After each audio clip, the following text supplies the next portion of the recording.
Egaa har'a kan baay'inaan irratti xiyyeeffannu baha Oromiyaati Harargee. Egaa dhimma kana ilaalchisee yeroo baay'ee Harargeen daangaan isaa eessaa? Harargee magaalaan guddoon Harargeen lamaan qaban kamii? Kan jedhuu fi dhimmoota biroo yeroo baay'ee ka'a. Keessattuu yeroo Abdii Ilee bara wayyaanee aangoorra ture Harargeen baay'inaan buqqa'eeti ture.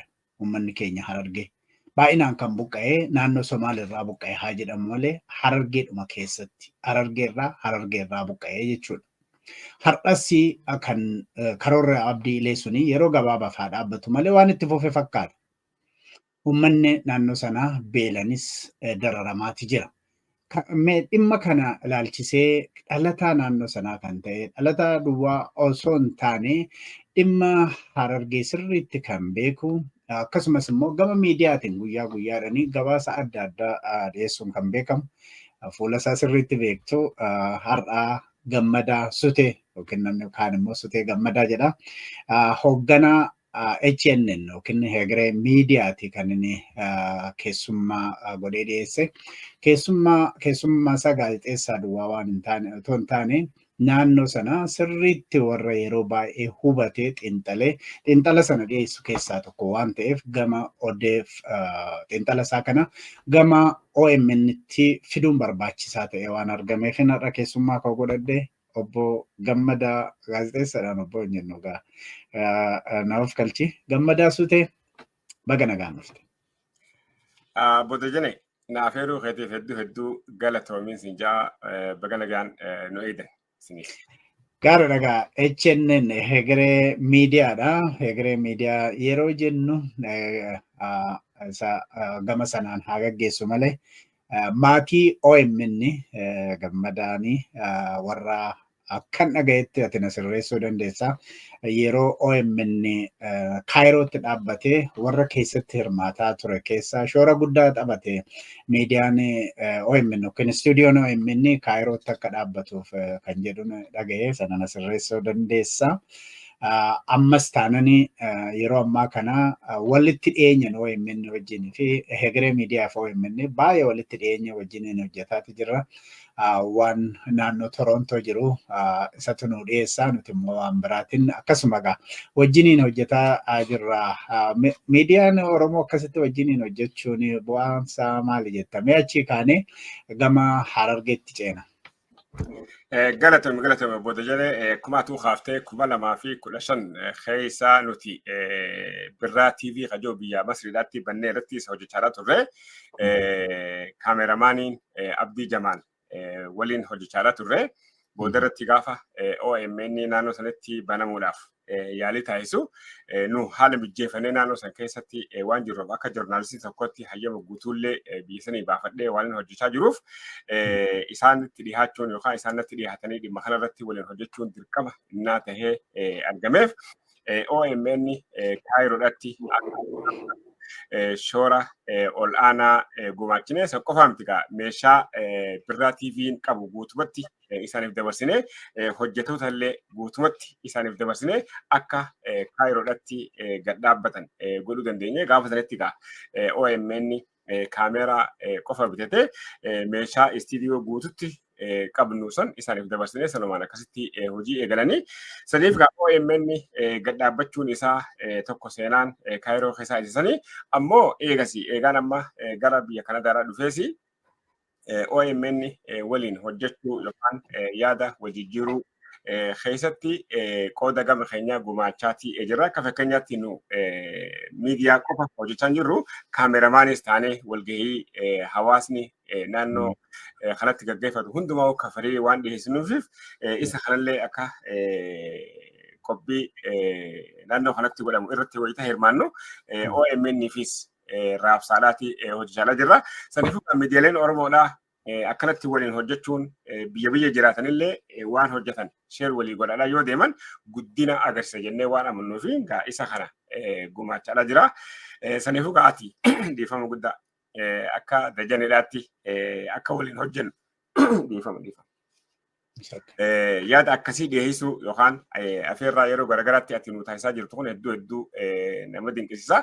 Dhugatti gaa ulfaadhu galatoomii OMN yoomiyyuu miidiyaa Oromooti hangafa Oromoodhaati kan uummata Oromoodhaa ijabaneef kan uummata Oromoodhaa bahaa dhihaa kaabaa fi kibbaa gar tokko fidee akka sagalee tokkoon soso'anii diina hamma funyaanitti hidhatee uummata keenya ajjeesuudhaaf biyya isaa dhaaluudhaaf soso'aa ture san akka ifirraa kaasan miidiyaa godhe ta'uudhaan OMN beekama. Ani gaa deeggarsa xiqqaan isaanii laadhu kanatti gammachuu guddaan qabaa jechuu barbaadee tokko jenne.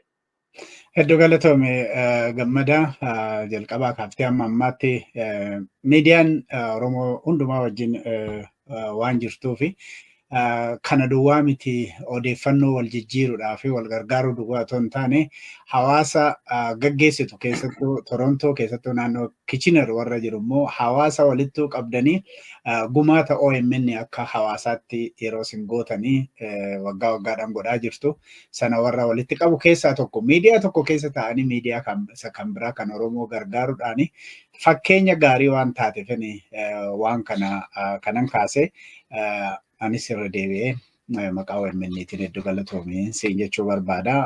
Gaafanni miidiyaalee Oromoo dhufnee gurmuu keenya walitti fidne ajendaa wal fakkaatu akkuma warri Oromoo jibbanii waanuma tokko yeroo tokkotti ajendaa kan nutti lakkisan sanaan nutis bifa sanaan ofirraa qolachuu ajendaas kennuudhaa fi walitti haa dhufnu jedhee yeroo waamicha godhu daftee owwaatte hedduu galatoomin jedha gara marii keenyatti darbina Gammadaa.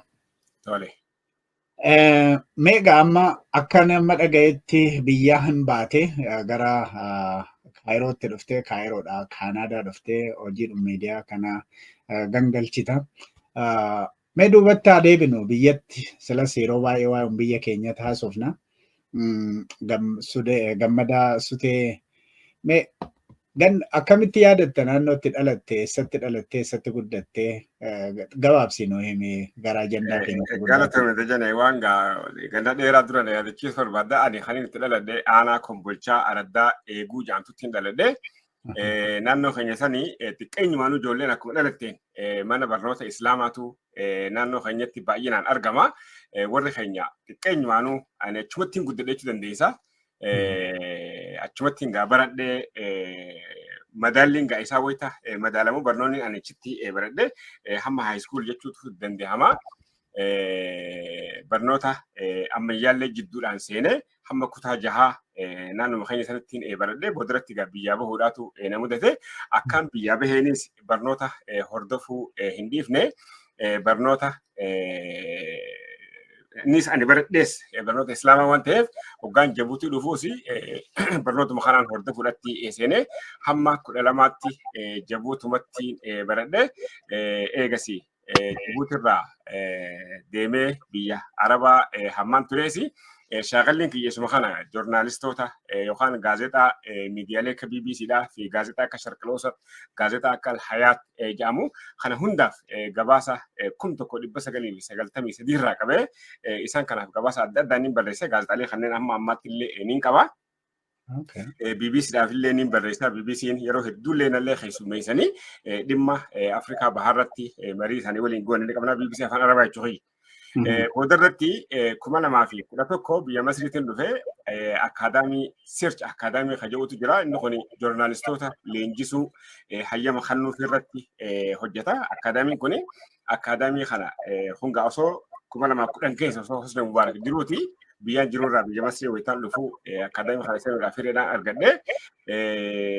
Hiriiraan argadhe kanatti beekumsaan yookaan shaakalleen duraan godhaa ture san akaadaamii san keessatti cimsadhee xalayaan ragaadhaa sartifikeetni yuunivarsiitii Kaayiroo naaf kenname annama alagaadhaa waan hin ta'eef sartifikeeta search akaadaamiin naa kennee yuunivarsiitii Kaayiroo naa dhugoomsisan ministeerri hajaa alaa biyya Masriidhaa sartifikeeta san naa dhugoomse akkaan biyya Masrii keessatti hayyama gaazexeessummaadhaa argadhee hojjedhu na godhuu danda'ee jecha barnoonni yookaan akaadaamii ani itti baradhe san hedduu na gargaare. Kuni maal uume gaafa revolushiniin biyya keenyatti gaggeeffamaa jiru 2012, 2013, 2014, 2015, 2016 biyya Masrii keessatti nama jalqaba miidiyaalee biyya ambaarratti afaan Arabaatiin bahuudhaan qabsoo Oromoodhaa ibsa keessa nama tokko ta'uudhaan beekama. Mootummaa san gufachiisuu yookaan akka isiin ajjechaa uummata keenya irratti hin raawwanne godhuu keessatti shira isiidhaa addunyatti himuu keessatti saaxiluu keessatti shoora guddaa gumaachine. Kanaan gaa mootummaan Itoophiyaadhaa maayii irratti naa'u himannaa irratti bantee sadarkaa Interpoolitti na himachuu irratti deemteeti jirti. Kanas ragaa dhaan harka qaba. Kana bira kutee yeroo lama yeroo sadii yaaliin ajjechaadhaa narratti gaggeeffame. Maaliif amma yaalii akkasiitu gaggeeffame jedhamee ibsuun ammaas daran ibsaaxiluu waan ta'uuf waan sun gaafa saniif hin ibsine akkasumatti dhiifne yeroo lama ammoo qabatamaan yaaliin ajjechaadhaa narratti gaggeeffame. Kana egaa mootummaan Masriidhaa akkanaan ajjechaa san jala baraaramuuf shoorri isaan gumaachan dhugatti waan isa ajaa'ibsiisu ajjechaa san jala na baraaruu danda'anii ammoo iccitumaan akka qabamu yoo kana babal'ifna ta'e qaamni biraatis yaalii akkasii godhuudhaaf waan tattaafatuuf waan sun akka hin babal'ifne godhuu dandeenye boodarratti shabakat mustaqbal Oromiyaa hajuu afaan Arabaatiin dalagu biyya sanitti hayyama guutuudhaaf itti arganne nis banne isa kana walgahii yookaan joornaalistoota gamtaa Afrikaa kan biyya Masrii keessatti galmaa'ee heeraan hojjetu jalattis galmoyne hayyama guutuudhaas arganne akkasitti hojjechaadhaa turre bara 2016 dhumarratti gaafa biyya Kanadaadhaa dhufnuus 2019 keessa hegeree miidiyaa biyya Kanadaadhaatti hundeessine 2020 mootummaa federaalaa biyya Kanadaadhaa jalatti galmeessine hayyama guutuu itti baafne hamma arraan tanaa ittiin hojjechaa jirra. Yoon dogoggora badda kana fakkaata qabu jane. Hedduu galatoome waan ani anuun beekne hedduun har'a dhaga'aa jira. Kan hin dhaga'e keessa afaan hedduu dubbata gammadaan kan jedhu ture amma afaan Arabaa atuu dhoofte. Mee afaan Arabaati alatti afaan meeqa dubbatta? Afaan Arabaatiin alatti nugaa bakkee nuti dhalinne isaanii ilma qotee bulaadhaati. Jireenya keenyas baadiyyaa ture.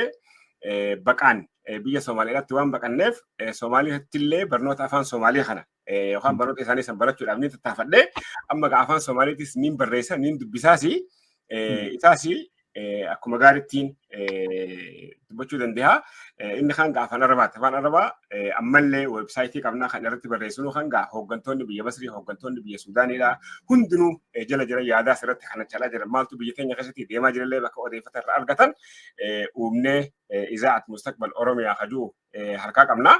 Isa irrattis hojjechaadhaa jirra. Afaan Amaaraa haadha goomalee akkasitti sirreessee dubbachuudhaaf hin yaalu.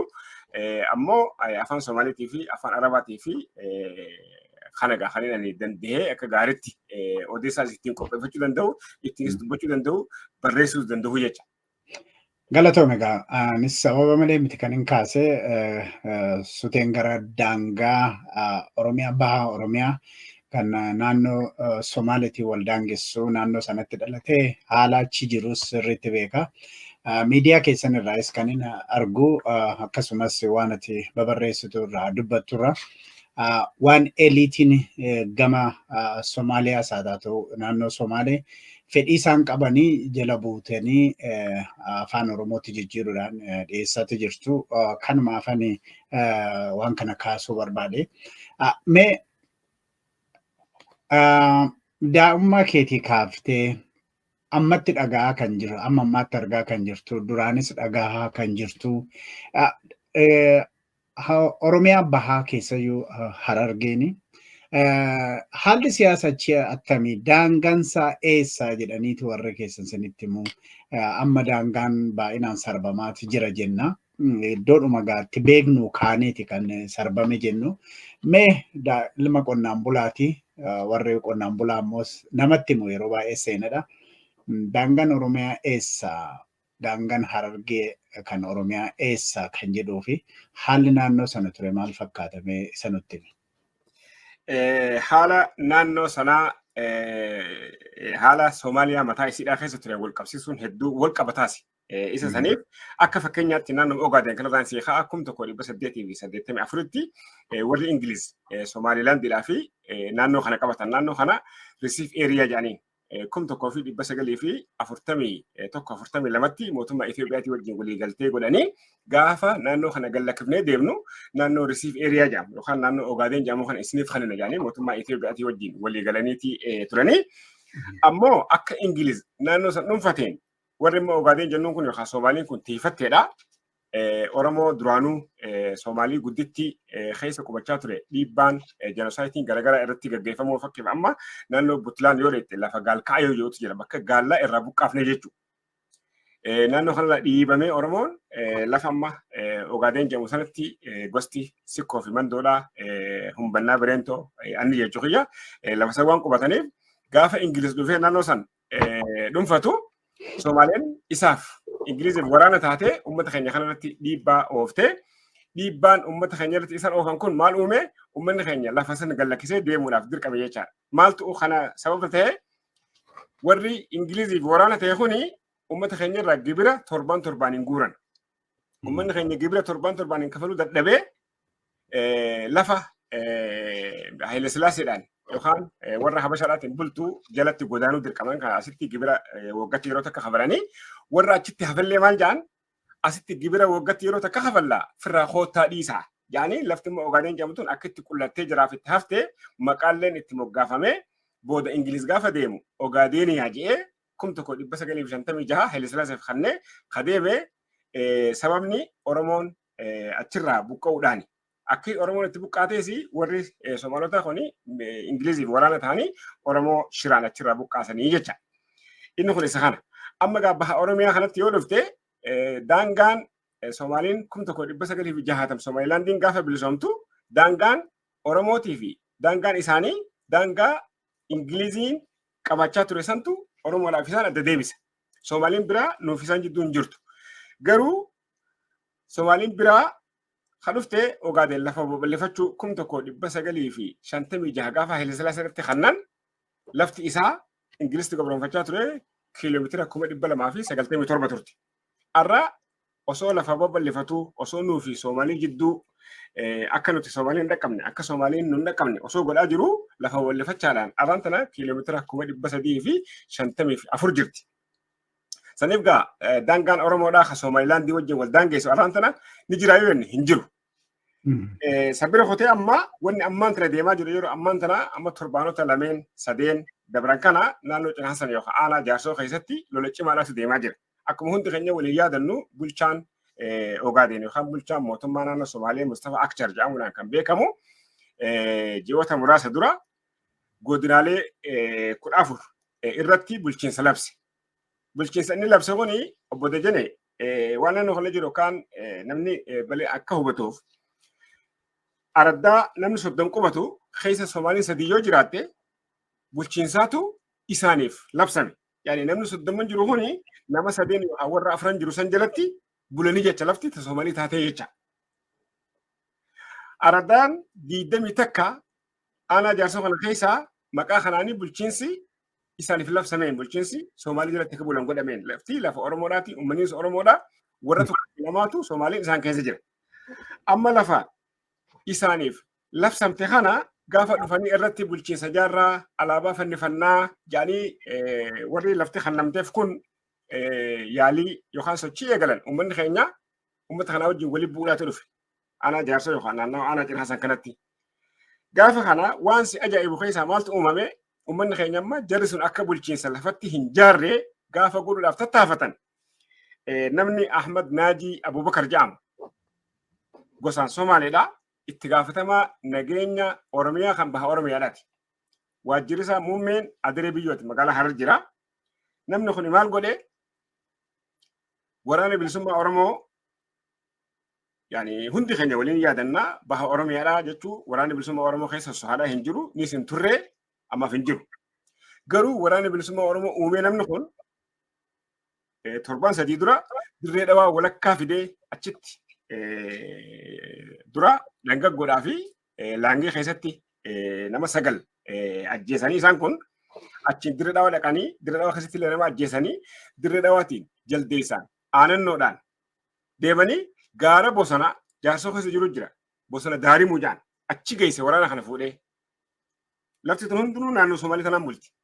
Waraanni bilisummaa Oromoo kun asiin sossohee achiin bahe Shinniiletti waajjira jumrukaa kasilaa mootummaa naannoo Somaalii qabdu weeraree qabeenya saamee jaanii miidiyaalee isaanii guyyaa guyyaan gabaasaadha. Sochii isaa jala deemaa gaara diiramuu geessanii gaara diiramuu gaafa dhaqu achitti gaala namaa qalatee waraanni kun. Yaa nyaatu abbootiin gaalan jalaa badan bosona keessa yaatii gaafa barbaaddu isaanii gaala qalatee tattaa'utti dhayxee gaalaan nu jalaa badee gaala keenya maa qalattee jennaan qalannee isin maallaqa feetanii maallaqni keessa meeqaa jedhanii maallaqa lakkaa'anii kannanii fi waraanni federaalaa kan naannoo san jiru kun waraanni bilisummaa Oromoo yookaan shanirraa tos qubata jedhanii gaafa itti himan warri biyyaa waraanni mootummaadhaa dhaqee jira san waraanuu didee godinaaleen naannoleen dhaqanii haa waraananii jee tooftaa qaammasitti deemaa jiruun siima araddaa 21 uummanni keenya Somaalii irraa dhorgachaa jiru akka bulchiinsi asitti hin raggaane tarraa dhorgachaa jiran san raggaasisuudhaaf maal godhan shaneetu dhufe jedhanii asitti milishaalee araddaa milishaalee aanaalee jirtu hunda jara kanarratti duulchisanii lolli sababa kanaan naannoo sanitti waraana bilisummaa Oromoo isaan jaan akka qaama nageenyaa kanaatu uume jeetiin dhibbatti amantii guutuu qaba. Akkaan odeeffata argaddeettis waraana kan isaatu sossoosa. Ajendaanis siifin ibsu jiraadha. Waraana kanaa wajjin osoo waldhaawanii lafa mudhii daawwee jaan aanaa jaarsoo keessa waliin dhaqanii achitti nama Ahmad Deeq jedhamu kan mootummaa naannoo Oromiyaa naannoo sanitti milishaa hoogganu waraanni kun ajjeese. Amma maaltu dhufe araddaalee 21 ta'e duraan uummanni keessatti milishaa jaaree Somaaliitti fira ittisaadhaa ture hunda guuranii eessa geessan mudhii daawwee geessan. Maqaa waraana bilisummaa Oromoo dhahuu jedhuun. Amma maal godhan lafti aanaaleen yookaan araddaaleen 21 ta'e Somaalii irraa uummanni dhorkachaa ture suni laaftutti Somaaliif haftee Somaalii irraan tan alaabaatti fannifattee namoonninis laftinis Somaalawanii jiranii jecha. Kana godhe maali maqaa milishaan jirtu hundinuu garas bobbaatee. Isa kana qofaa miti. Nama ammaa Mustafaa Jaamtu jira. Bulchaa Cina Hassani. Innilleen akkaan odeeffata argaddeetti hidhata Somaalii waliin qaba. Guyyaa guyyaan jijjiga deemee Mustafaa bulchaa Somaalii sanii waliin barcaa godhaa waan ooluuf uummata keenya akkuma ogaadeen uummata keenya gibiraan torbaaniin ififachiisee lafa galaksanii akka yaa'an godhetti inninis gibira godina, gibira aanaa, gibira araddaa, gibira bulchitootaa ittiin qubsisan. Gibira milishaadhaa, gibira raayyaa ittisa biyyaa torbaaniin deemee uummata irraa guuraa jira. Uummanni amma naannoo sanii kan odeeffata achirraa argachaa jirutti uummanni ififatanii eega Oromoo ta'uun wahuma kafaluu gibiruma kafaluu malee jiraachuun hin taane yoo Somaalii taane hoo bakka jedhee namni yaadu gahanii jiranii kana kan godhaa jiru aangawoota mootummaa tahuu mirkaneeffadhee tiin jechaadha. Kana malee gara komandoo irraa illee namoota na dubbisaniitu jira. Somaalee kontorbaandii hojjetti dinagdee akka barbaaddetti fakkeeffamuu gosti Ahmed Shideedha. Gurraa dhaamolee jechuun gosa Ahmed Shideedhaati. Namni horii loon gaala re'ee Dubai geessuu Bahareen geessuu yookaan Sultanata Omaan geessuudhaaf hiree qabu isaan kana. Horii Oromoollee namni gatii cabaadhaan bitee ala baasaa jiru isaan kana. Somaalii waan Somaalii jala bulaniif. Oromoo taanaan horii gurgurachuu hin dandeessu, horiis naggaduu hin dandeessu, gibira kafaluu qofa hin danda'e. Amma namoonni achirraan dubbisanii eegaa Oromoo ta'uun gibira kafaluu malee bu'aan hin jirre Somaalii yoo taane hoo jechuun yaadni uummata akka deemee Somaalii tahuu godhaa jiranii aanaan daawwaadhaa tan gosti Aliyyi Cirree keessa dhalate achitti naannoo sanitti warri afaan Oromoo malee afaan Somaaliitu hin beekne arraan tana Somaalii irratti bulchiinsa diriirfatteeti jirti. Kun egaa mootummaan biyya san arraan tana anaatu bulchaadhaa jira jedhu dhawaataan dabarsee lafa uummataas Somaalee jalatti kuffisuudhaaf adeemaa jirru agarraa jechuudha. Kana fakkaataa booda jedhame. Amma akka naannoo biraatti kan dhagaa jirru amma fakkeenyaa fi Wallagga Bahaatii fi Horroo Guduruu Wallaggaatti kan faannoon warra finxaaleyyii faannoo kun uummata miidhaa jiranii caasaa mootummaa keessa warra faannotu galee obboleessas bulchiinsa keessa jira buleessi inni tokko gama faannoodha kan jedhudha. Shawaa kaabaa naannoo dharraatti illee asii bulchiinsaaf nageenya yookiin bulchaadha. Gama ammoo buleessi ajajaa faannoo yeroo ta'e mul'ata. So amma kan nutti nan jedhaa jirtu caasaan Harargee keessa kan iddoo fakkeenyaaf bulchiinsa fi nageenyaa keessa sadarkaa akkasiitti kan jiru caasaa keessa galaniiti jiru kana miidhaa kan fidaa jiru jettamoo jetta. Caasaa keessa galaniiti caasaa isaantu hoogganaa jira. Amma namni Ahmad Naaji Abubakar jedhu kuni itti gaafatamaa nageenya baha Oromiyaati. Hoggaas caasaa keessa galeetii caasuma isaatu hoogganaa jira. Akka uummanni tooftaadhaan lafa isaa hin ittifne maaliif uummanni keenya qawween qabu qawwee haa qabu milishaatu qaba. Yani wanni amma aanaa jaarsooti qaamaanis quba qabu aanaa jaarsoo keessatti eega abdii illeen waraanaa ture booda mootummaan naannoo Oromiyaa maal godhe keessattuu awwalii abdii yeroo garagaraatti naannoo sanii deddeebi'uudhaan uummanni araddaalee keessa jiru namoota kannatanii namoonni sun qawween akka hidhachiifamu qawwee akka qaban fakkiif araddaa takka keessa araddaa namni 50 qawwee qabu jira araddaa namni 40 qawwee qabu jira araddaa namni 30 qawwee qabu jira gaafa isaan waliin dhufetti duultu uummanni kun uummata isaanii ittisuu keessatti milishaan kun ni tattaafatan garuu milishaa kana oofanii waraana bilisummaa Oromoo ifi uumanii naannoo sanitti akka waraana bilisummaa Oromoo waraanu godhanii lafti qulqullooytee lafti dubartii malee ijoollee malee manguddoo malee nam tokkollee keessa hin jirre Somaaliin qawwee malee qabachaa jirti jecha alaabatti fannaftee bulchiinsa geeddaruu isa kanaatu deemaa jira. So caasaa keessa seenuu hin tahin kana waan sababa ta'een siima waan sababa ta'e rakkoon tokko Oromootti qabnu tokko jira. Beeka yeroo wanta gad dubbannee yoo rakkoon sun maalirraa kaatee hin jenne fakkiidhaaf wanta kan see kaasa amma gaafa Turkii fi Masriin biyya teenyaa amma 9 bulchiteen Turkii fi Masriin 1975 biyya teenya bulchaa turte sirraa qabdee gaafa Turkiin keessattuu aanaa jaarsoo kana dhayxee nama Turkii geessinee isinii barsiifnu nu kannadhaa jettee ni turte.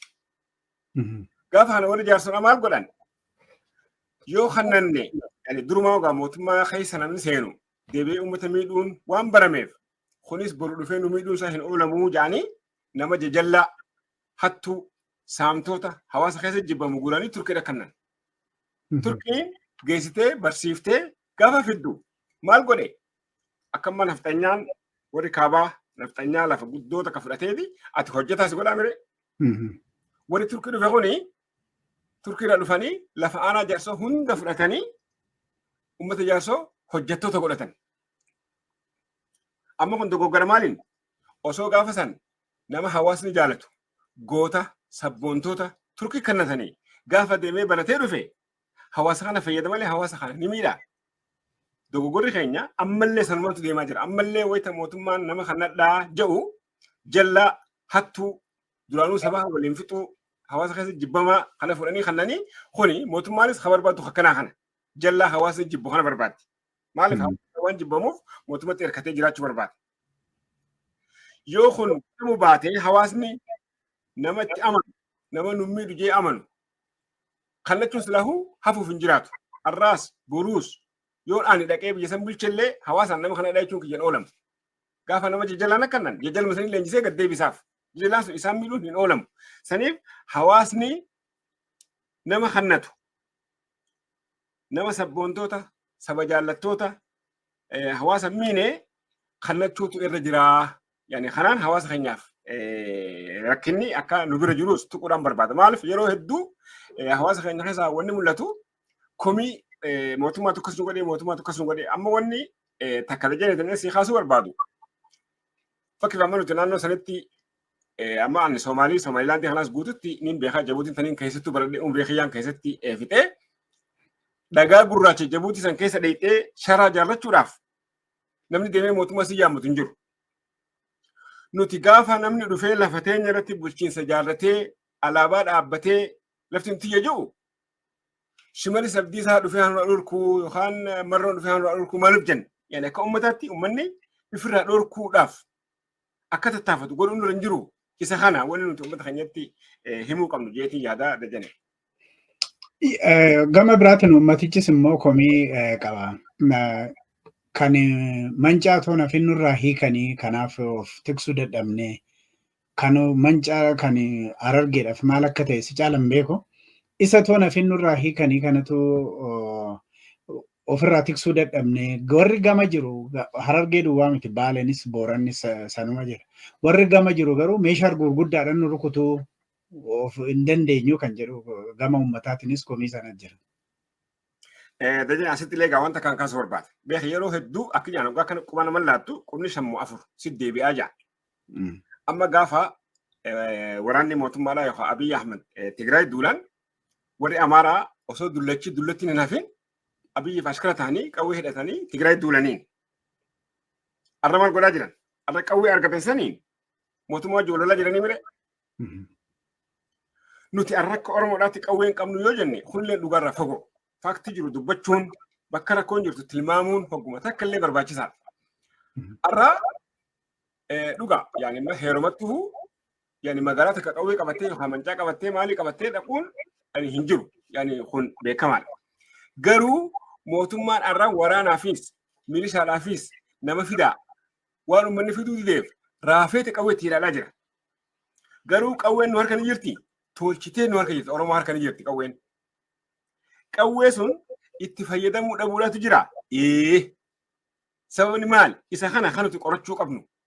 Yaani fakkeef addaa takka tan namni 20-30 qawwee qabu keessa jiru shiftoonni Somaalee 2-3 muka jala ta'anii qabanii aduu dhiisifatanii galgala dhufanii mana gubanii horii uummata hunda yaafatanii kutuun osoo kun jiru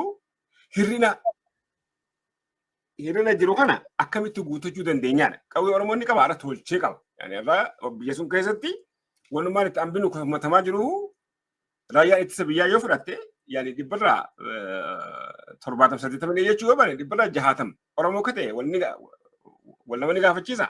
Arraami gaafa Haile Sillaaseetu gaafa Dargiitiis. Saniifuu arraas qawween ni jira. Garuu qawwee sun bu'atti jijjiirrachuun jira. Amma fakkii wanta kan seeqas gaafa madeen gaddaa nasihaa ziyaad duutee miti. Isa dura Isa dhufee heeraa fi seera Isa magaalaa Dirree Dhawaa keessatti Moqdishoo irraa wal yaamee Somaalii guutuu irraa wal yaamee Jabuutii irraa wal yaamee Booramaa wal yaamee achitti dhiichisaa tureen. Lafti tun lafa Oromoodhaati. Lafa keessatti gosa afran qallooti. Guyyaa sun namni Dirree Dhawaa tokko gabbahee hin dubbanneen. Amma Isa akkuma san Booramattiin heeraa fi seera Isa kana kabajadha jedhee gosti gada buusidhaa yaa'ii gootee halkanii guyyaa yaa'ii guddaa deemaa jira amma naannoo Booramaadhaatti. Namni lafa teenya dhufee Dirree Dhawaa teenyaa jee gaafa dhiichisu uummanni arraan tana Dirree Dhawaa keessa jiru yoo xiqqaate miliyoona 2 ilaa miliyoona 3tu jira. Isa guutuu yoo walitti deebiftee nama 800 hunga warra. Isa guutuu Jabuutiin nama 800 Affarii waliinuu dabalatee. Yani Isa guutuun yoo walitti deebifte nama 400 hin taatu. Lafa teenya irratti laaceeloo teenya irratti gaafa namni dhufee akka barbaade dhiichisee lafa tiyyaas jedhee ifiin yaamee nu bira ka'ee deemu guyyaatti aanu gabbaanee abaluu gurguratee abaluu yaamee abaluu kun yaani maaliif lafa tan ta'e sirna namatti aanu hin jiru.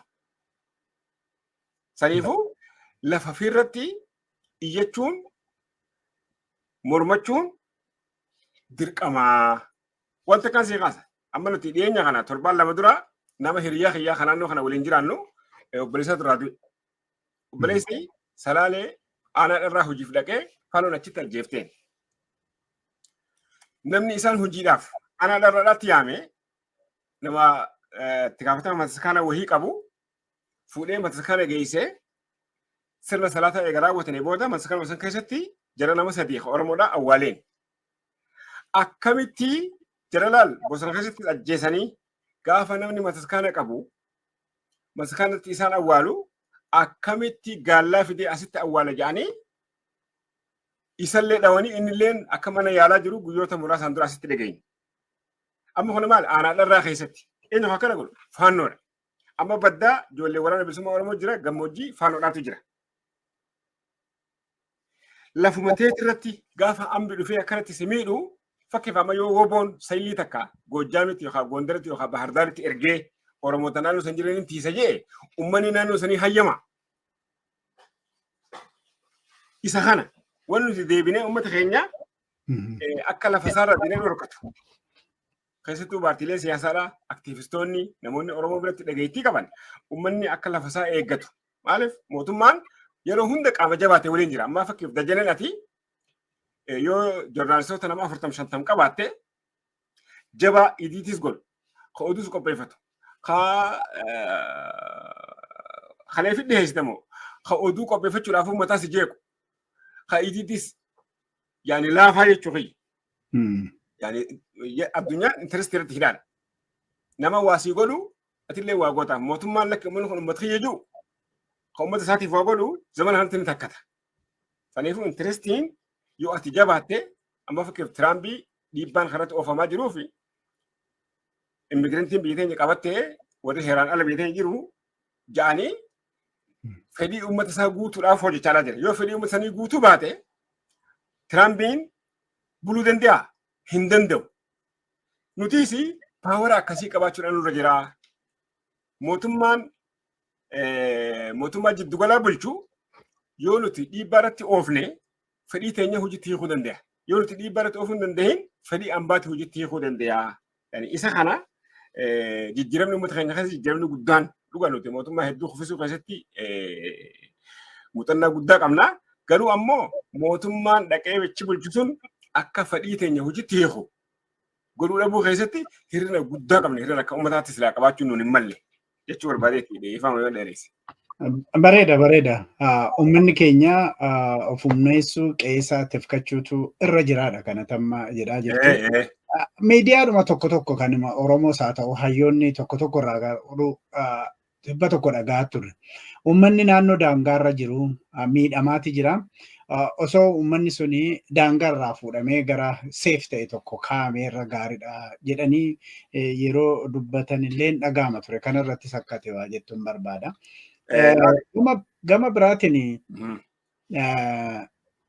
yeroo kana dura keessattuu yeroo Oromoo protest jennu sana iddoon tokko yeroo tuqamee iyyanii ka'utu ture. Har'a Oromiyaan hundumtuu tuqameera. Iddoo tokkotti birmachuun rakkisaa ta'ee jira.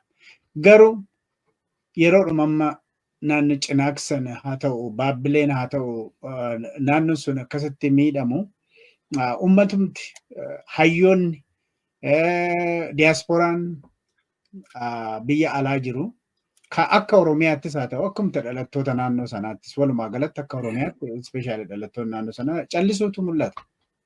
Callisuu uummata biraayis kanachi hayyoota biraayis. Lammata immoo mootummaan naannoo Oromiyaatti gaafatamummaa qaba. Innis hin callise. Callisuun kun hundumtuu walitti dhufuun maaliif yeroo ammaa kanatti callisuun kan jedhuu fi lammata immoo warra daangaarraa uumannoo seeftii isaatii siksine wayyee jedhu sana irratti maal jetta kan jedhu gabaabsite. Laala booda jene ta duraan duraa uummata keenya daangaarraa siisuu kajuu suni saniin fudhan shiraa. Lolli ammaan tana deemaa jiru lola shiftootaati. Yani immoo waan takka achi mootummaa naannoo Somaaliitti waraana nurra bobbaasaa jira. Nutis maaliif mootummaa naannoo Oromiyaa hin bobbaafne kajuu uummanni sun gosa 200 waraana tanaan biyya teenya keessa qubatee jira gosa 200. Lafa Oromoodhaa tana waan nuti laafina agarsiisaa jirruuf nama gosti hundi maaliif naaf hin qoodinidhaa fi isaan jidduu yaa'ii guddaa deemaa jira. Somaalota jidduu irratti. Uummata keenya ka daangaarra jiruu miti ka fagoo jiruuhu lafa isaa maaliif nama kaniin dhaqeetii irraa qabadhaadhaa yaani lafa akkasii siitu qaba jennaan dhaqee guyyaa kan qabachuu waan barbaaduuf. Ammoo daangaarraa nama sababa nageenyaatiin buqqaasuu kana hin fudhadhu tabiraatu dhabaa waan jirru achumarratti nama jabeessu inni kun isa tokko. Inni ati diyaasporaadhaa fi mootummaa kaaftee mootummaan naannoo Somaaliidhaa kan jennu kuni Somaalee irraa 1991 irraa qabdee diigamtee jirti. Amma mootummaa siyaad barree dhaabtiitu uummata kana fidee qawwee kannaa fi isaan irra bobbaasan yoo jennee isa kun dhugaarraa fagoo. Uummanni kun laafina nuti itti jirru kana waan arganiif wal gurmeessanii mootummaa sanillee dhiibbaa irra kaayanii akka isiin mootummaa federaalaatii fi mootummaa naannoo Oromiyaa irrallee dhiibbaa keessu godhanii jiran dandeehan tolchan. Araan kana Shimallisii fi Abiyyiihu bulchaa naannoo Somaalee dura sadarkaa dhaabbachuu hin dandeenye gahanii jiran. Kana odeeffate gihaadhaan qaba. Maaliif uummanni naannoo kanaa arra Gaza naannoo sanii bahee 150 yani mee mootummaan federaalaa tokko arraan tana bunni Oromiyaadhaa 150 Oromiyaadhaaf galaa jira. Gaazni naannoo sanii bahee 150 akka Somaaliidhaaf galu mootummaan barlamaan irratti murteessee jira. Ji'ee Mustafa Dheenya kana namatti himee viidiyoo harkaa qabnaan. Saniifuu uummanni naannoo sunii gamtaa uummatanii mootummaa sana irratti dhiibbaa oofaadhaa. Mootummaan sanii akka mootummaa giddugalaatii fi mootummaa naannoo irratti illee dhiibbaa oofu godhanii jiranii. Kanaaf mootummaan naannootii fi mootummaan federaalaa irree Mustafa dura dhaabbatanii waan inni godhaa jiru kana dubbachuu waan hin dandeenyeef isa kana. Isa diyaaspooraadhaati. Inni diyaaspooraadhaa. Mee diyaaspooraatti hin ce'in dura gammada kan hangama lachuutu haasofsiisudha carraa argadde. Warri bulchitoonni naannoo Somaalee waanuma lafa duraan bulchinu irratti caasaa keenya jabeessinee uummata keenya bira gahuudhaaf filannoodhaafis of qopheessaa waan jirruuf gaaffii uummataa deebisuun nurra jira kan jedhu clearly deebii akkasiin nu irraa dhagaye. Gama Oromiyaatiin immoo kan jiru dubbii kun akka babal'atu hin barbaanne itti himameera Mustafaa faadhanii hin dhiisu waan labsan sana. Gama naannoo sana lamaan dhiisi Itoophiyaadhaan utu bulchaa kanaaf hin shakkina rakkoo hin qabu jedhu. Kuni isaan suni waan gaarii kaaftee amma Itoophiyaan nu bulchaa kanaahu an Itoophiyaan harkaa fuudhamuuf jiraatti. Profeesar maqaan isaa amma abdii dhufaatile Kiiniyaa jiraata. Abiy Ahmed biyya bulchuu hin danda'u ammaan Mustafaadhaa fi Adam Farahii fi Ahmed Shidiratti kannee harka irraa dhiqachuudha qabaa waan jiru. Profeesar Abdul Wahab lama jaanna fakkaataa dubbatee ture. Ta'ammaa itti himamee jira san asanillee fudhu waan dhugaarraa fagoodhaati. Sodaadhaafillee Mustafaadhaan waliin waan haasawan hin qaban kana naatu sii mirkaneessa dhibbaan dhibbatti. Maaliif Mustafaan arraan tana paawara inni qabu mootummaa federaalaa irrattis mootummaa naannoottis jara lachuutu hin qaban Abiyyii fi sossobanii jiraachuu waan hin ta'in. Amma akka naannootti wanta kan see kaasa. Fakkiif amma Gujii weeraramaa jirti takka dhageesse la Gujiin hin weeraran. Gaafa weeraramtu immoo warra isii weerare san akka lamada amma tokkodhan boodallee akka Gujii weerara jedhanii hin yaannetti ifraan ol kaadhaa jirtiin. Guuta kan barbaadu isaani. Qawween caaltu. Heerri mootummaa Itoophiyaadhaa naannoo Somaalee irrattis, Oromiyaa irrattis, Afar irrattis, naannoo Amaara irrattis walqixa hojiitti hiikama. Tokko weeraramee lafarraa buqqaadhaa tokko lafarraa uummata buqqaasaa jiraachuun aad maleedha. Waan ta'eef mootummaanis haala isaa yoo sirreeffachuu baate ani mootummaa federaalaa aangoo achitti qaban sanuu dhabuudhaaf jiraatanii waan jiruun tilmaamadhaa jira. Maaliif Adam Faaraa jechuun gosa Ciisaa gosa Fuulabaa jedhan bakka bu'a. Ergama Usmaa'il Umargeelee irraa fudhateeni mootummaa federaalaa keessa obsee taa'aadhaa jira.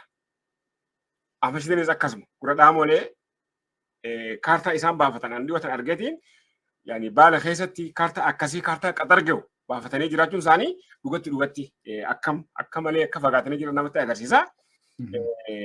Inni kaan Mustafaadha. Mustafaan naannoo inni irratti argamu 354 sinyeetii jira. Arraan tana Oromiyaa bahaatiin yoo ati waca asiin baabbileen wacaleen dhaqa jette karaa kanatti keellaa lamaa jira. Ka'eenyu isaanii jimaa ati Somalilaandii geessitu qarshii 27 naannoo Somaaliyaa irraa fudhatte asitti. Somalilaandii geessuudhaaf. Yoo kana hin kafallee hin geeffattu Somalilaandii.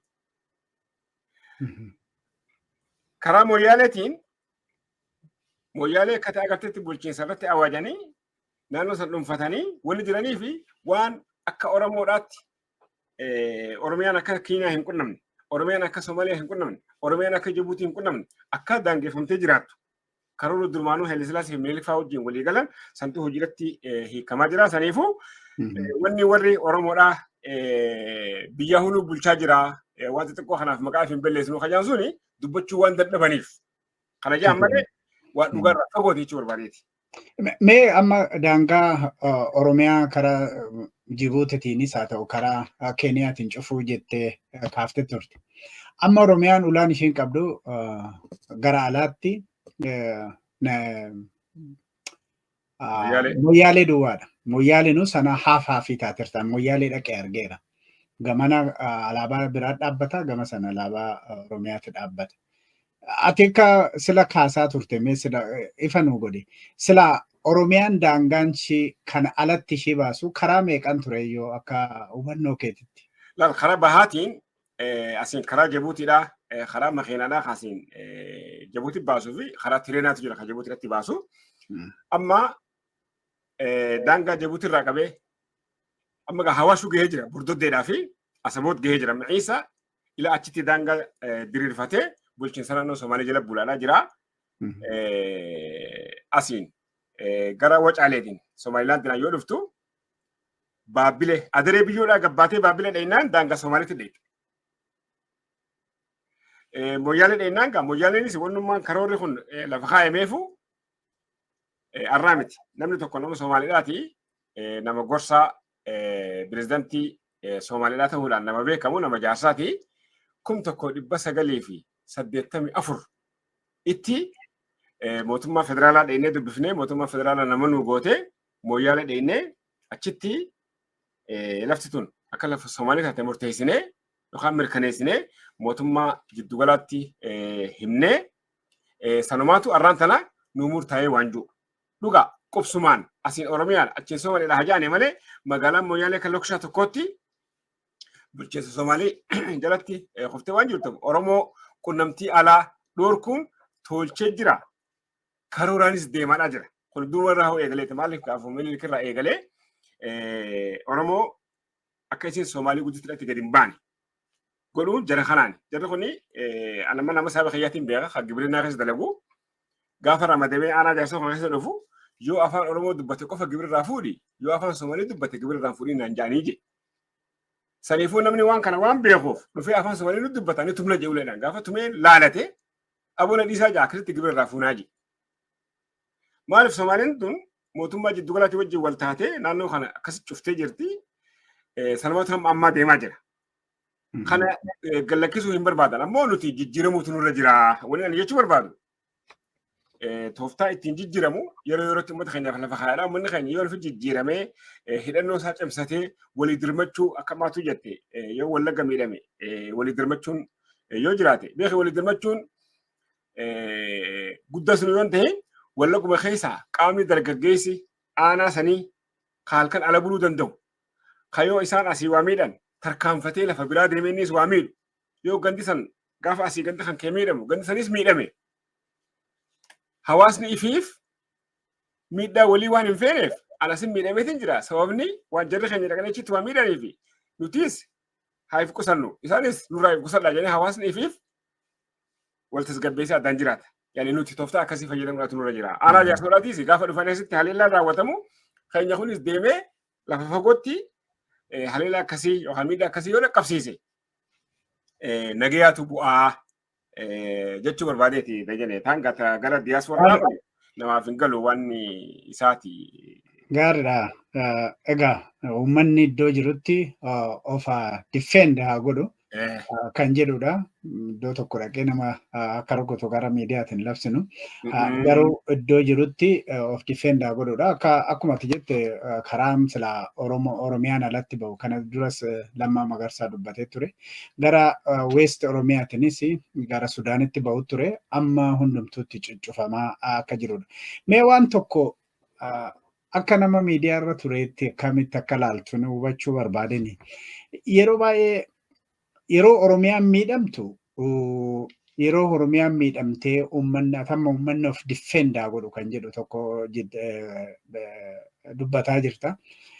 Yeroo waan tokko miidhanii Oromoo irra ga'ee yookiin daangaan Oromoo sarbamee jedhu keessattuu karaa hayyoota keenyatiin kan jiru tasgabbaa mootummaa yookiin qaama tokkotu waa akkas walitti buusuudhaaf akkas godhaa. Tasgabbaa walitti dhufeenya obbolaa lamaa balleessaa tasgabbaa obsaa kan jedhutu jira. Gamas immoo obsi kana fakkaatu hin jiru. Fakkeenyaaf mootummaan naannoo Somaalee amma maybe Abdii Ilee wajjiniin garaagarummaan jira kan jedhu gara boodaatti gaafachuus kan barbaada yookiin asumatti dabaluu dandeessa. Isaan achi push godhaa jiru.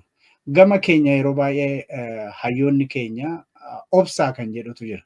Wanti kun akkamitti ilaaltameeti? Laala marakkoon jiru isa kana. Akka waan nuti yoo haane nama firaa dhorkine dachineef samiin sosootu tokkotti walaalaa jirra.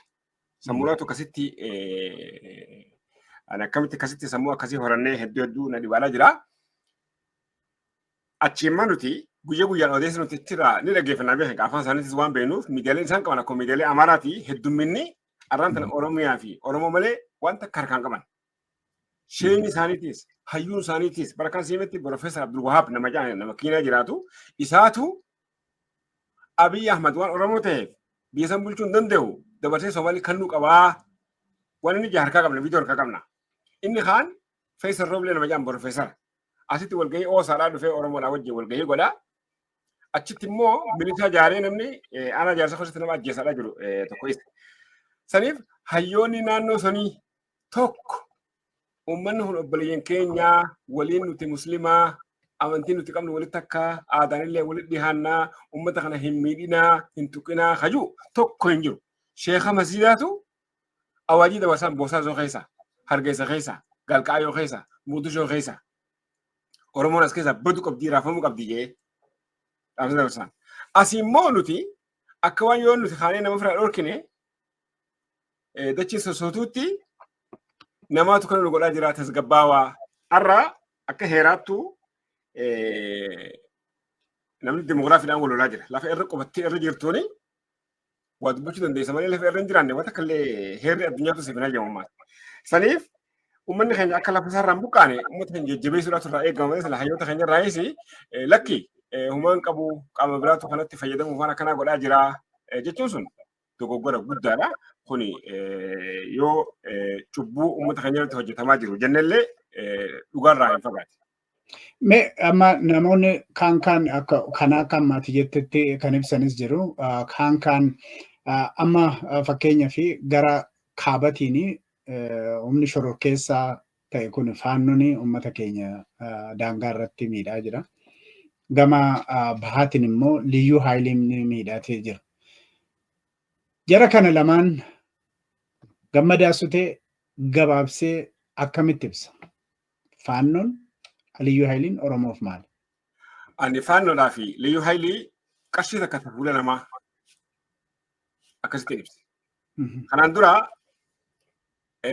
waan amma beekne waan garagarii gaafa amma fakkiidhaaf lolli TPLF Abiyyi wajjin wal lolan san gaafa TPLF cabsitee achiin dhuftee magaalaa Sanbateedhaa fi magaalaa Kombolchaatii fi Qobboodhaa fi kan hunda qabatu sun waan akka gaariitti jala deemee odeeffadhee jira. Waan si ajaa'ibu gaafa magaalaa Daseedhaa dhufanii jirri qabatan. Uummanni achirraa buqqa'ee baay'inaan dhufee magaalaa Finfinnee seenuudhaaf tattaafatee garuu qeerroo fi qarreen poolisii Oromiyaa waliin ta'uudhaan akka isaan magaalaa Finfinnee seenne godhan. Maaliif karoorri jiru buqqaanii magaalaa Finfinnee baay'inaan dhufanii yoo qubatan demoogiraafii jijjiiruudhaatu ture. Saniif itti beekamee dhoorganiin lafa teessan diinaaf dhiftanii eessa jiraatan maqaa jiruun dhoorganiin. Boodarratti Iskandar Naggaadhaa ibsa baasee uummata keenya magaalaa Finfinnee seenuu dhoorganii jedhe. Itti aanee maal godhanii beektaa jirru sun xayyaaraan gara Jijjigaa dhufan. Xalayaa hayyamaa yookaan eenyummaa asii fudhatanii Finfinneetti galanii boolee ganda Soomaalonni qubatan achi qubatan. Garuu gaa sekuritiin yeroo gargarii beeki waan gaarii isaan hojjetaniis waan gaarii hojjetan jechuun akka joornaalistii tokkotti Bogaaromaan nama siyaasaa taateef mootummaan hattuu fi saamtuu fi kanama gudeedee hunda gaafa qabee hidhe deeggartoota keenya qabee hidhe yoo jette siyaasaa ofirraa balleessitaa jee. Yaani qabsoo keessatti illee dhugaa himuu dhiisuun gaarii miti jechuu barbaadeeti. Warra miidiyaadhaati. Amma warri akkasitti faannoodhaa achi dhufee Jijjiga dhufee xalayaa eenyummaa asii fudhatee Finfinnee dhaqasanii saffeeyyamanii Burraayyuu keessa Adaamaa keessa naannoo Amaaraatti galuun isaanii nageenyi arraan sana Finfinnee keessa jiru. Burraayyuu keessa jiru, Adaamaa keessa jiru, Roobee keessa jiru, Dirree Dhawaa keessa jiru, Adiree Biyyoo keessa jiru, magaalaa keessa beekama akkasitti faannoon akka duritti silaa baay'inaan jiraatte arraan sana namni keenya magaalaa Finfinnee keessa bobbahee galuudhaaf hin danda'u. Garuu akka isaan yaadan sanitti milkaa'uu dhabuun ture. Saniifuu jarri lameen tokko qarshuma takka fuula lama qabdu jeetiin laala faannoodhaa fi warra liyyuu poolisii Somaaliidhaa. Mee tarii itti deebina baha Oromiyaa keessa waan jiru carraadhuma kanatti fayyadamiiti hayyoonni keenya namoonni siyaasaa haa ta'u eliitiin Oromoo baay'een waa'ee daangaa kana dubbachuurraa of qusatu. Kana ta'uun maaliif sitti fakkaata? Amma daangaan gara kaabaatti humnoota finxaaleeyyii faannoo kana kan uummata shororkeessaa jiraniin sarbamaa jira. Gara baha Oromiyaatiin mootummaadhaan deeggarama beekamaadha. Liyyuu haayiliin uummata keenya buqqisaa jira. Buqqisuu duwwaa otoo hin taane mootummaan sana hordofee zoonii haaraa, ganda haaraa akkasitti dhaabaa jira. Salabireet godhaa jiru amma gurra dhaamolee irraa akka argaa jiru.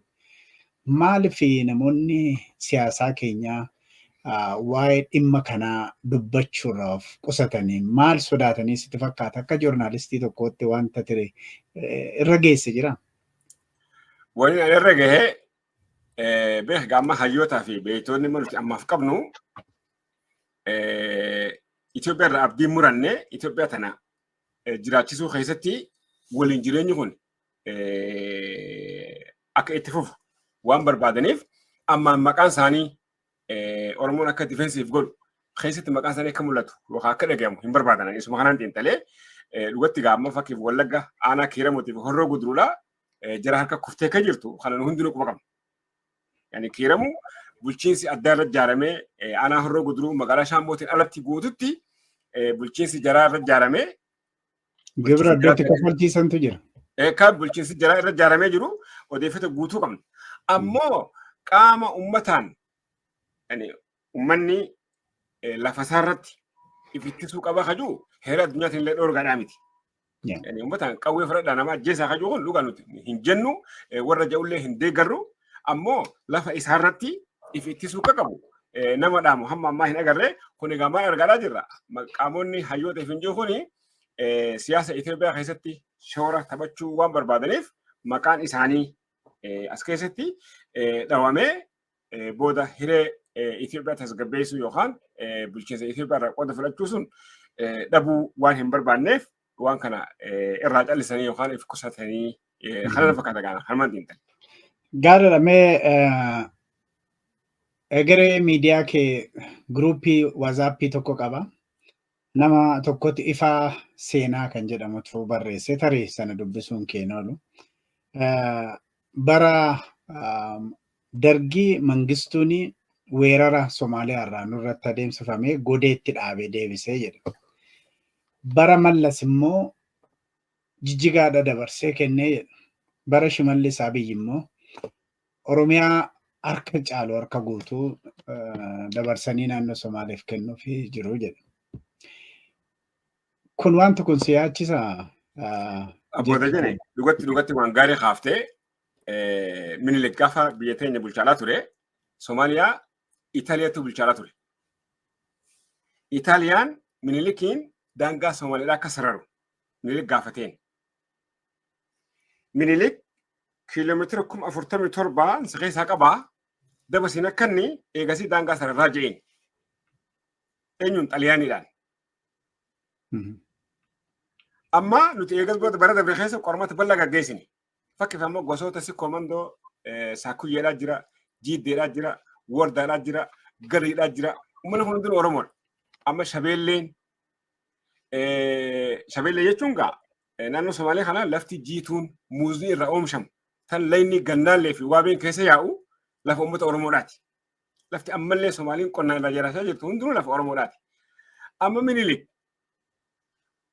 teenya dabarsee kan nu dhiisi teenya achitti hafte Somaaliyaa keessatti yoo kan tan malee daangaa isin sararu jeeni hamma ammaa Somaaliyaa fi Itoophiyaa jidduu daangaan sararame sababni hin jirreef sababa Minilik dideefi.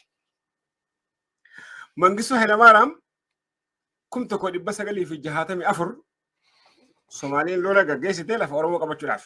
Garuu mangistuu dura warreen turan saniis akka malatti Soomaalii jilbifachiisanii turanii 1977 lola gaggeessitee lola saniin uummata keenyaatu qawwee hidhatee Soomaalii waliin deemaa ture gaafa Jijjiga dhufan gaafa Godee dhufan.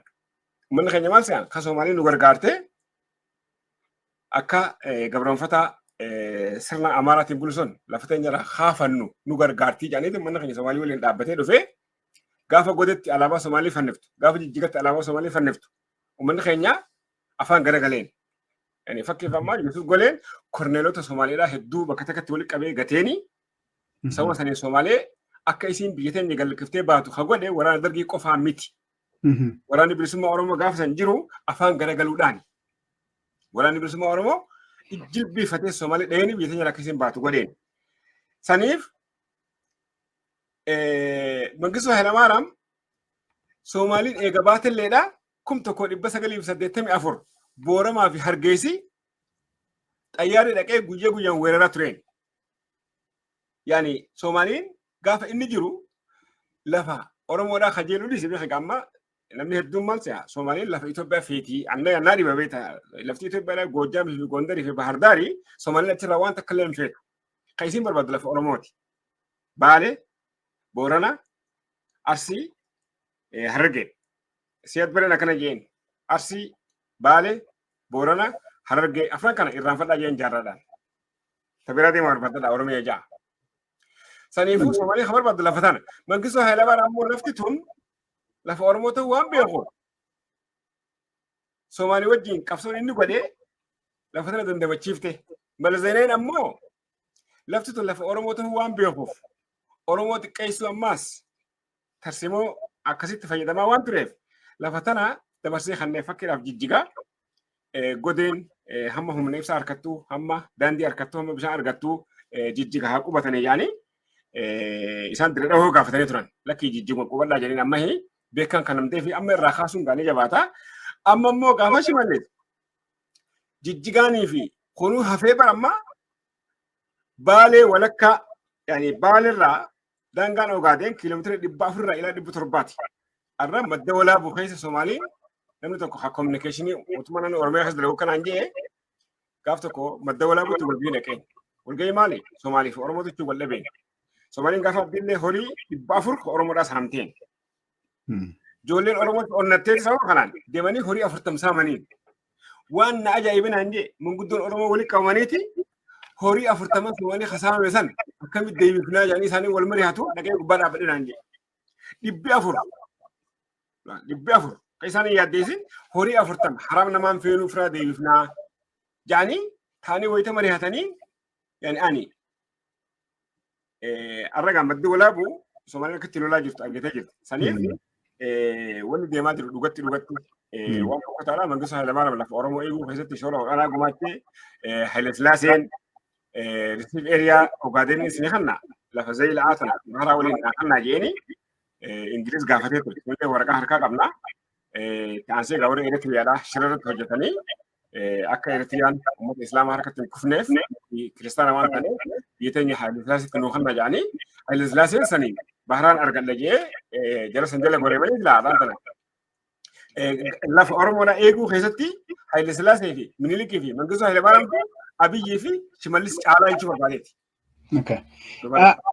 Mee kan biraa kan ka'u namni yeroo baay'ee iddoo adda addaatti Oromiyaa keessaa odeeffannoon nu gaafitu jira.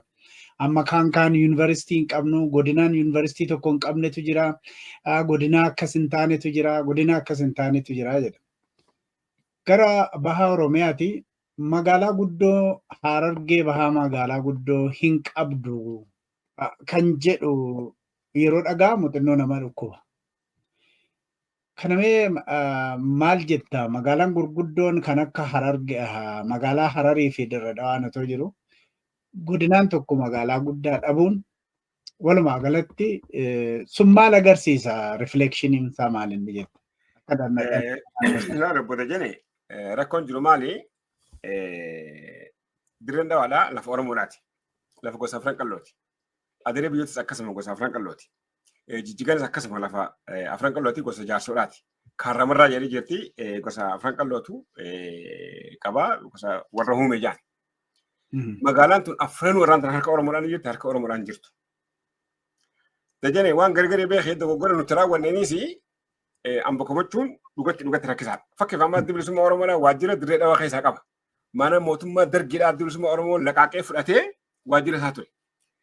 kuma lama kudha saddeet gaafa biyya deebu Finfinnee waajjirri gullalleedhaa OBDO harka yookaan mootummaa naannoo lisan bulchaa harka waan jiruuf ABO'n mormee halkanii guyyaa hirriba dhorkee laqaqee harkaa fudhate. Kan dirree dhaawaadhaa dirreen dhaawaa lafa Oromoodhaatiimi. Adda bilisummaa Oromoo maaliif mormee waajjira isaa deeffachuu dhabe? Arraan tana soodee baatu harkaa qaba. Yani Somaalii Dimokiraatik Paartii kajaantu waajjira adda bilisummaa Oromoo magaalaa dirree dhaawaadhaa harkaa qaba. Mormee maaliif deeffachuu dhabe? Waan garii nutiis gaafa alagaan tuqatee irraa fagaachuu keessatti osoo adda bilisummaa Oromoo akka 2018 biyya galeen mormee kissii banee mana murtii isaan dhaabee manni kun adda bilisummaa Oromoo jaarme siyaasaati. Maqaatuma Oromoodha malee akka biyyoolessaatti jira. Waan akkasii dhiisuufiin jijjigaa waajjira qaba.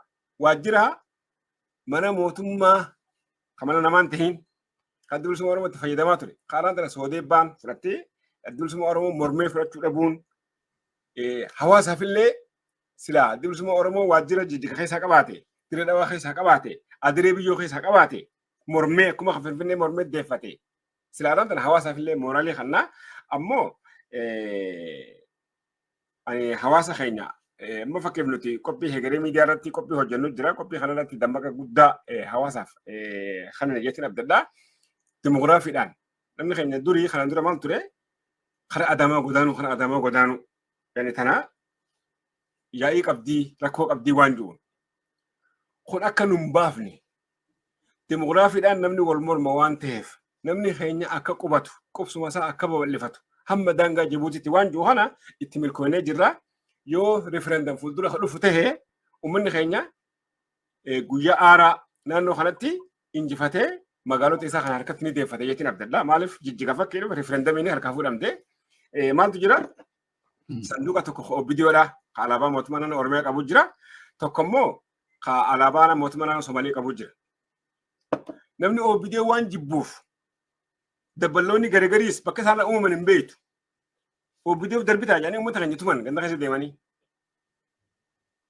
Amma maaltu dhufe uummanni akka jiru dhaqee sanduuqa gaala qabutti gaa waraqaa darbu laafatti jijjiga referendumiin harka Somaalii kuftee boodaratti nama keenya achirraa buqqaasuun dhufe. Waan nama cinaasanitti hundeeffamte warra OBDO jibbannaaf sanduuqa gaalaatti waraqaa darbeetu jijjiga keessa tumamee yaafame.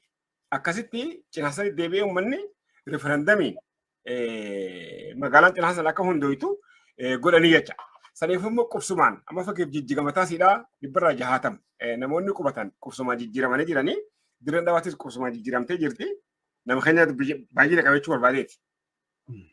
Saniifuu referendamii yoo fuuldura dhufu ta'ee paawarri uummata keenyaattis jabaachaa yoo dhufu ta'ee mootummaa lahumaan eeggatiin uummanni keenya jabaachaadhaa yoo dhufe tokkummaan isaa cimee jabaachaadhaa yoo dhufe diinagdeedhaanis yoo cime amma fakkeef dirree dhawaa keessaa warshaalee 450 jira. Warshaalee kana kahoo godhee eenyu meetaa jenne itti aanaa kantiibaa magaalaa dirree dhawaadhaati. Harbi bu'a. Inni maal godhaa jira? Tujjaarota Moqdishoo irraa fidee, Jibuuti irraa fidee, Booramaa irraa fidee, Hargeysa irraa fidee, waraqaa mootummaa naannoo Somaalii asii baasee fi akkasii biizinesi baratan godhadhaa jira. Nuti nama akkasii nu gargaaru hin qabnu.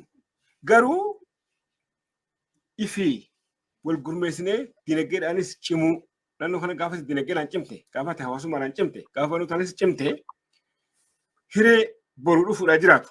Keessatti ati qaama jabaa tokko taateeti as baataa. Saniifuu magaalaan ammaaf Oromoo harka hin jirtu laakiin boru Oromoo harkatti ni deebitii waan jiru abdii guddaa hin qaba. Lafarratti maaliif waan deemaa jiru waan hin beekuuf. Gaariidha. Amma yeroo tokko nama dhukkubaa magaalaa Hararii keessa Oromoo irratti manni diigamee lafti irraa fudhatamee maal yeroo jedhamu lafuma Oromoo irratti mootummaan naannoo Hararii akkas nu godhee warri security isaanii kana nu godhee jedhee Oromoo manni irratti diigamee yeroo faalatti gatamu yeroo argitu naannoodhuma kee irratti namatti dhaga'ama. Wanti kan akka naannoo Hararii sana uumuun lammata immoo dirree dhawaa mootummaa federaalaa jala galchuun sun hundumtuu wayyaanedhaanii boombii yeroo sana fanjii awwaalameedha.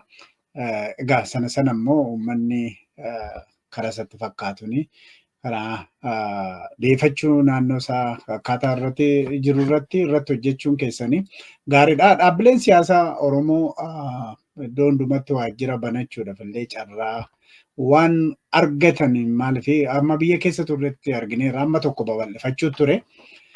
Yoosuu yeroo isaan babal'ifatanii Finfinneedha kaanii babal'ifataa jiranitti irraa fudhate mootummaan amma kan harkatti hafee tokko lama caaltu hunduma isaaniitti.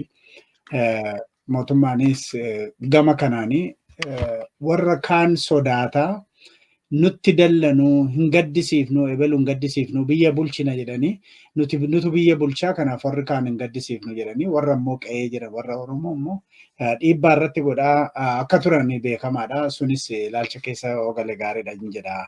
Mee gara dhumaatti dhufna gaa gammada. Wayin jaalladhee si wanta kana kana ta'e fakkeeffammaa qormaata 1984 yookaan 94 jechuun 94 gaggeeffameetu jira. Adareen nama 100 yoo guutte malee naannoo ta'uu hin dandeessu. Isiin nama 15,000 isii fi Guraageenii fi wanta kun walitti. Amma Amaarri nama 20,000 wayi dhibbatti 20,000 wayi jira. Yoo amma Amaaraa wajjin walii ida'an sirni dargidhaa hadii game san caasa diriirfataa uummata kana keessaa humaa godhuu hin dandeenyu waan jiruuni Hasan Alii mootummaan Mala Zeenaadoo dammeessee Adareen 15,000 fi Guraageenii walii ida'an naannoo ta'uu hin danda'an. Saniifuu Oromoo dabaluu qabna waan jiruun deemanii aanaa 9 Adaree jalatti ida'anii aanaan 9 kun maal uume Oromoon akka dhibbatti 52 dheetu godhe. Adareen meeqa beektaa dhibbatti 7 Amaarri dhibbatti 27. Qormaata amma dhiyeenya kana gaggeeffameen siima kan nuti argannee harkaa qabna. Amaarri dhibbatti 20 gabbu'e maaliif haala deemaa jiru laalaa godaanaa jira. Adareen bakkuma siidhaa jirti dhibbatti 7 jirti. Oromoon ammoo dhibbatti 52 ture san arra meeqa dhaqe dhibbatti 60 dhaqee jira. Laalamma waliin nuti amma demogiraafiin barnoonni dinagdeen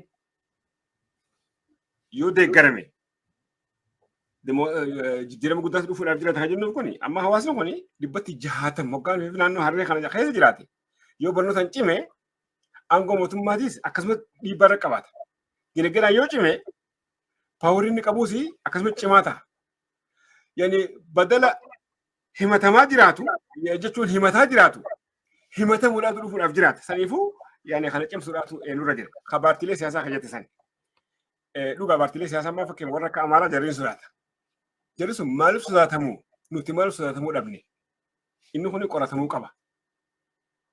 Adda bilisummaa Oromoodhaa beekee mormitoota hoggaanuu fi jennu Tiraambii fi Baayiden jidduutti waan mudate Tiraambiin rasaasan hamma dhawamu yeroo meeqa haleelame rasaasan.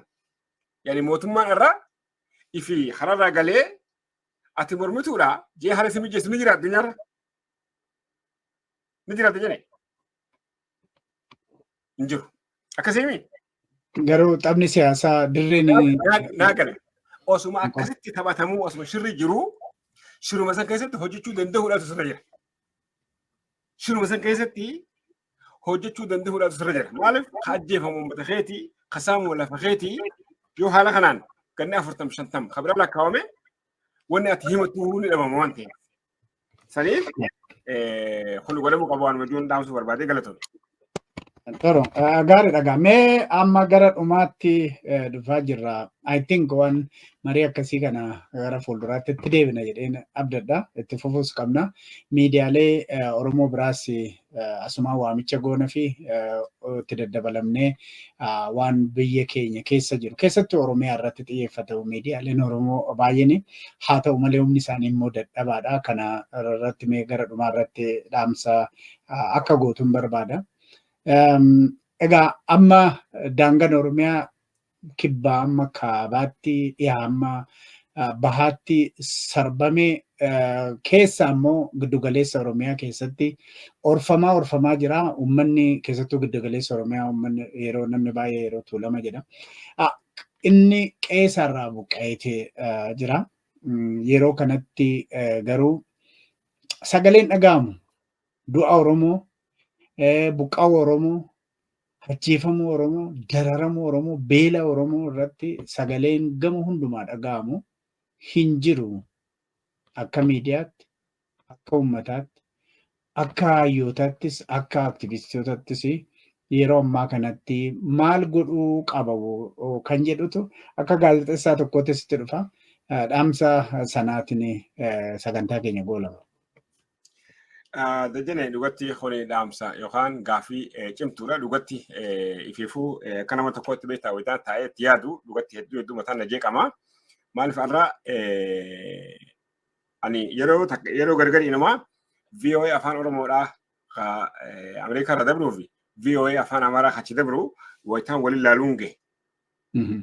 Afaan Somaalee achi dabruu fi afaan Oromoodhaa BBC irra dabru wayitaan waliin laaluun gahe. Dammaqina uummanni miidiyaalee hordofuudhaaf qabu nu bira hir'ina guddaadhaa jira. Baramma miidiyaalee kana ni hudhiisa. Amma fakkii BBC'n Somaaliidhaa Landarraa dabara BBC'n afaan Oromootis akkasii mootummaa Ingiliziin hoogganamaa VOA'nis akkasii kun eessa jira yaani dacheedhaaf samii.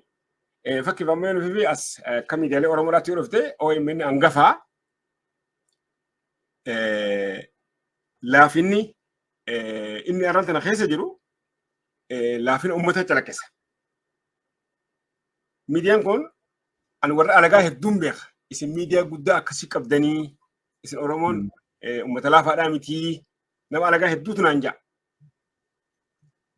Hoggaa gadi waan afaan alagaatiin dubbachuu sodaanuufi jira. Maaliif isin akkas turtanii arraan tana eessa jirtanii kalamaan jiru kun dhugatti nama qaanfachiisa. Saniif uummanni keenya cimee miidiyaalee waa hundaa ol nyaataa ol dhugaatiidhaa ol miidiyaan murteessaa irra.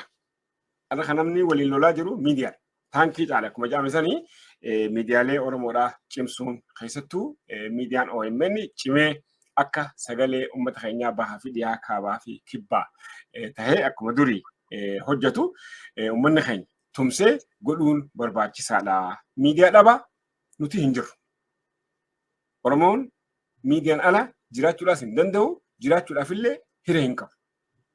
Kanumaa jechuu barbaada jedhama. Hedduu galatoomii egaa Abubakar Muusaa fa'aa lubbuu tokkittii qabanii daqiiqaa 5 yookiin 10 kennaniiti kan gara Somaaliyaa deemanii afaan Oromoo dubbachuudhaaf egaa lubbuu isaanii amma kennutti ga'anii dhumarratti lubbuun isaanii sun hin hafne garuu seenaa lafa kaanii deeman. Miidiyaa yeroo jennu miidiyaan Oromoo amma sadarkaa irratti guddatee sadarkaa kanaan yeroo dijitaaliyaa ta'u malee karaa dheeraadha deemnee as dhufne. Televezyiinii Itoophiyaa keessa qophii afaan Oromoo warra jalqabatti mindaa'e keessaati akkamitti akka achitti hojjetu nan beeka. Sagalee bilisummaa Oromoos dhaqee hojjedhe. Dheebuu hawaasni keenya qabu akkamitti immoo yeroo sana eessa Asmaraatti rikoordi gootee Awurooppaa irraa dabarsuutu ture. Waa hedduu keessa darbameeti har'a kanas gaame.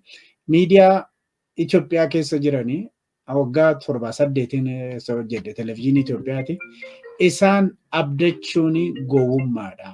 Afaan biraatiin qopheessanii afaan Oromootiin sitti himu kan isaan rifleekti godhanii fedhii qaama aangorra jiruuti malee fedhii uummata Oromooti miti. Kanaaf yeroo ammaa kanatti yeroo in argina warri Somaalee miidiyaa isaanii akkatti isaan hordofan akkatti isaanii guddisan TikTokiin kanarratti in argita iddoo adda addaa irratti in argita. Kan immoo warra kaabaa akkatti spiidii isaanii guddisaa miidiyaa isaanii ittiin jiran hin jira.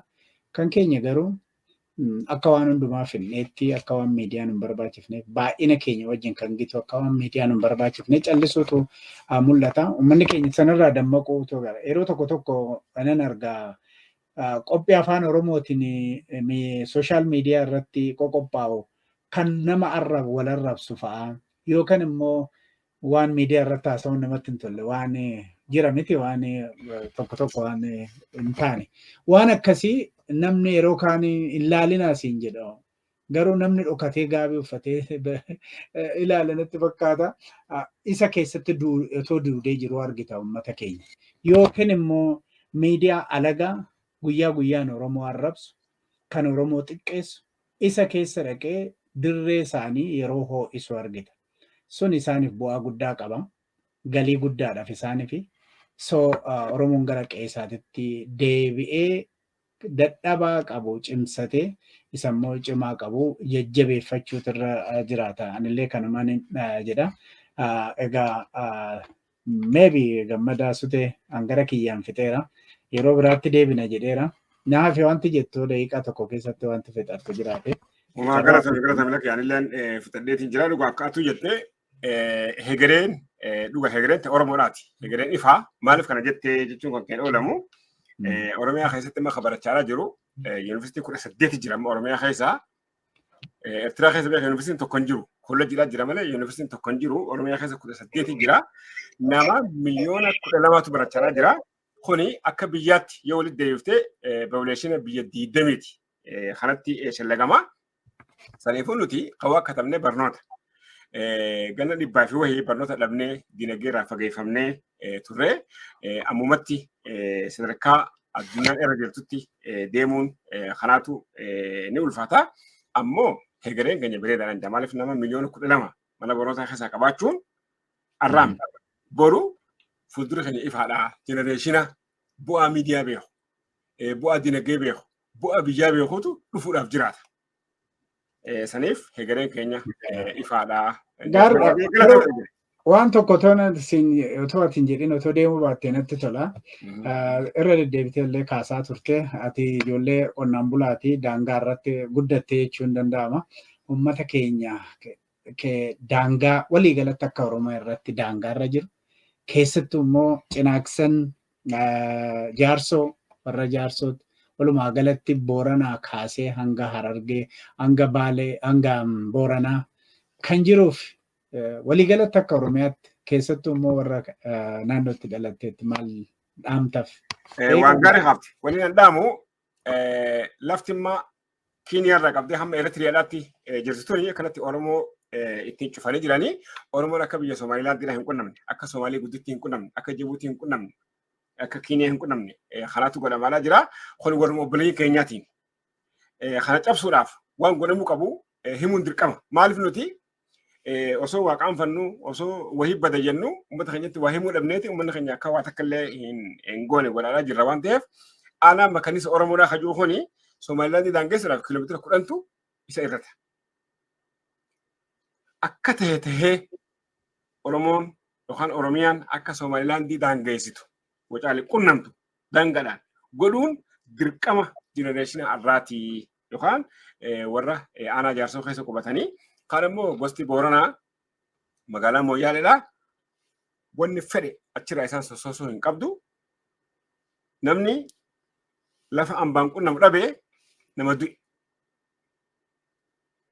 Asiin gosti Afran Qalloo warri karaa Jibuutiidhaatiin jiru Jibuutiidhaa waliin qunnamtii uummachuu danda'uudhaatu isaanirra jiraata. Warri karaa Asoosaadhaa Benishaangul Gumuziin jiruus naannoo saniin Sudaan Kibbaa qunnamuun yookaan Gambeellaadhaan garas qunnamuun dirqama kana ifi fudhannee warri daangaarra jiru daangaarra buqqa'u miti. Akkamitti babal'ifannaa akkuma namni babal'ifatutti nutis lafatanya naannoo dhorkine akkamitti babal'annaa akkamitti guddannaa akkamitti biyyoota ollaa keenyaatti waliin qunnamtii tolfannaa irratti hojjechuu dhaandhaamaa lafa arra dhabne amata 500 deeffachuun hin jiru. Kana uummanni keenya beeku laatu nurra jira. Saniif lafti ta Shimallisii miti, lafti ta Abiyyi Ahmadii miti, lafti ta Daawud Ibsaatii miti, ta Marrootii miti, ta Jawhar Muhammadii miti, ta uummata Oromoodhaati. Hooggantoonni kunneen arrani jiran boru ni deeman. Uummanni Oromoo immoo zalaalam jiraata. Yoo lafti san jiraatte uummanni illee boru jiraata waan ta'eef lafasaa irratti amma fira dhorkee jiraachuu akka qabu kanumaan dhaan barbaade.